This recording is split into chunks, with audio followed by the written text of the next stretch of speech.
आपको रतलाम लोकसभा संसदीय क्षेत्र के पूरी जीत हार का आपके सामने लेकर आ रही है।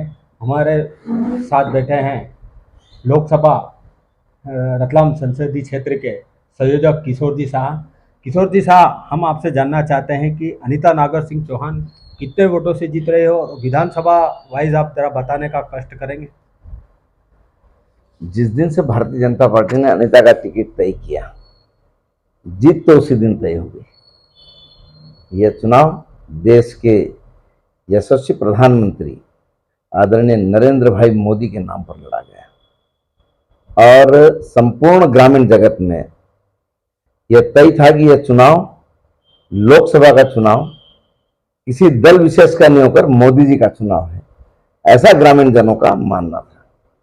दूसरा, भारतीय जनता पार्टी ने जो प्रत्याशी दिया बहन अनीता नागर सिंह चौहान को, वो इतनी शानदार प्रत्याशी दी भारतीय जनता पार्टी ने इस क्षेत्र के लिए कि सहज रूप से ही कांग्रेस ने अपनी हार मान ली। कहीं भी निचले स्तर पर कांग्रेस संघर्ष करती हुई दिखाई नहीं दे रही।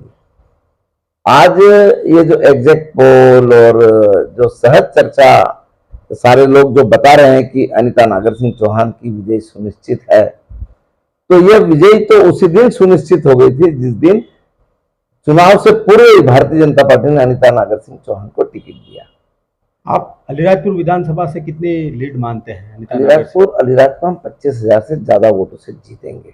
और जोबट विधानसभा जोबट हम पहली बार अच्छे मतों से जीतेंगे, क्योंकि कांग्रेस के जितने नेता थे या प्रमुख कार्यकर्ता जिसको हम कह सकते हैं, या कांतिलाल भूरिया के विरोधी कहो, जिनके गलत कार्यों की वजह से वह निराश थे, हताश थे, वह सारे कार्यकर्ता भारतीय जनता पार्टी के साथ लगातार कंधे से कंधा मिलाकर खुल करके काम किया उन्होंने।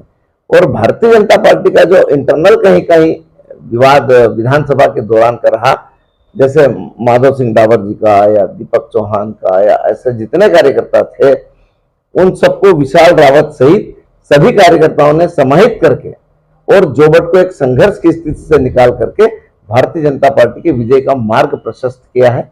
नीचे तक भारतीय जनता पार्टी ने प्रत्येक मतदान केंद्र पर कार्यकर्ताओं ने अच्छा काम किया और भारतीय जनता पार्टी जोबट विधानसभा भी जीतने वाली है। कांग्रेस का कहना है कि क्षेत्र में भील भिलावाद हावी रहा, तो आपको इसके फिर नीचे तक देखने को मिला भील भिलावाद का कोई इफेक्ट? मोदी जी ने पहले ही जातियां खत्म कर दी, 4 जाति मोदी जी ने बताई, और वह जो 4 जाति थी उस आधार पर ही चुनाव लड़ा गया। गरीब, किसान, युवा, और ऐसे जब लोगों ने मिल करके इस राष्ट्र के निर्माण के लिए काम करने का संकल्प लिया तो जातिवाद स्वतः खत्म हो गया। कांग्रेस के दिमाग में इस देश को जातिवाद में बांटने का जो काम करने का पुराना कीड़ा है, वह कीड़ा भी इस मोदी जी के लहर में खत्म हो गया। कहीं जातिवाद नजर नहीं आया। हम आज अगर सारे एग्जिट पोल में ऊपर चल रहे हैं, तो अगर ऐसा होता तो हम जातिवाद का शिकार होते। आज राष्ट्रवाद के नाम पर, मोदी जी के नाम पर हम यह चुनाव जीतने जा रहे हैं। बहन अनीता नागर सिंह चौहान जीतने जा रहे हैं। कांग्रेस के इंटरनल सर्वे में झाबुआ, थांदला और सेलाना से अच्छी लीड की उम्मीद की जा रही, उसको आप कहां तक देखते हैं? देखिए, विधानसभा चुनाव इससे जो पूर्व है 4 महीने पहले, कांग्रेस सेलाना को जीतने की कल्पना कैसे कर रही है, जबकि वो वहां पर चुनाव हार चुकी है। और हर्ष गहलोत जो स्वयं टिकट की दौड़ में थे, उन्होंने कांग्रेस का काम किस तरह से किया ये मुझे पता है। वहां पर कांग्रेस सिर्फ हवा हवाई कर रही है। सिर्फ कांतिलाल जी का इस उम्र के अंदर उनका मन खराब नहीं, इसलिए लोग पोता मार रहे हैं, उनको समझा रहे हैं, पीठ पर हाथ घुमा रहे हैं, पर कहीं कोई ऐसी स्थिति नहीं है कि सेलाना में कांग्रेस को अच्छी पोजीशन में आ रही हो। कांग्रेस का एक कार्यक्रम अच्छा बता दे सेलाना में, जहां पर कांग्रेस ने कोई बहुत अच्छी उपस्थिति से कार्यक्रम को किया हो। मैं ऐसा मानता हूं कि सेलाना हो, थांदला हो, झाबुआ हो या जोबट हो, जहां पर वो अपनी उपस्थिति मान रहे, मैं ऐसा मानता हूं कि कांग्रेस कहीं से कहीं तक मैदान में नहीं है और कांग्रेस की बजाय भारतीय जनता पार्टी अच्छे मार्जिन से इन विधानसभाओं में जीतेगी, यह मेरा मानना है। हमको सुनने में आया था शुरू जब अनीता नागर सिंह चौहान का टिकट फाइनल हुआ था, तो बीजेपी के कुछ नेता नाराज थे, तो उनको कैसे मनाया गया? क्या वे उन लोगों ने काम किया है भारतीय जनता पार्टी का? जिन कार्यकर्ताओं के बारे में कांग्रेस भ्रम फैला रही थी नाराज होने का, आपको पता नहीं वो कार्यकर्ता भारतीय जनता पार्टी द्वारा बहुत सम्मान पा चुके हैं। और भारतीय जनता पार्टी का कोई भी कार्यकर्ता पार्टी के लिए काम करता है, राष्ट्र के लिए काम करता है। और प्रत्येक मतदान केंद्र पर आप 2362 मतदान केंद्र पर जो भारतीय जनता पार्टी की रणनीति थी, उसमें भारतीय जनता पार्टी का कार्यकर्ता आपको हर मतदान केंद्र पर मिला होगा। और नेता स्वयं होकर के नीचे तक गए हैं और प्रत्येक नेता ने पूरा समय देकर के भारतीय जनता पार्टी के लिए काम किया, अनिता के लिए काम किया और सम्माननीय मोदी जी के लिए काम किया है।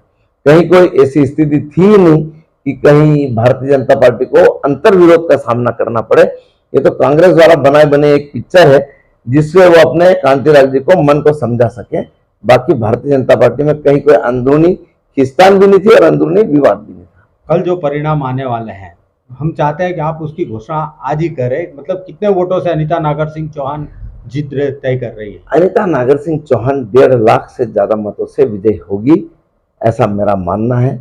रतलाम ग्रामीण, सेलाना, पेटलावत, थांदला, झाबुआ, जोबट, अलीराजपुर ऐसी 8 विधानसभाओं में भारतीय जनता पार्टी शानदार तरीके से अपनी उपस्थिति दर्ज कराएगी। कार्यकर्ताओं ने इतनी अथक मेहनत की है, सारे नेताओं ने संपूर्ण समय देकर के, मातृ शक्ति ने, युवाओं ने जो काम किया है, उससे मैं दावे के साथ कह सकता हूं कि भारतीय जनता पार्टी कल जो विजय सीट प्राप्त करेगी उसके परिणाम की घोषणा आज हम पूर्व ही कर सकते हैं कि भारतीय जनता पार्टी 1,50,000 मतों से भी अधिक मतों से जीतेगी, ऐसा मेरा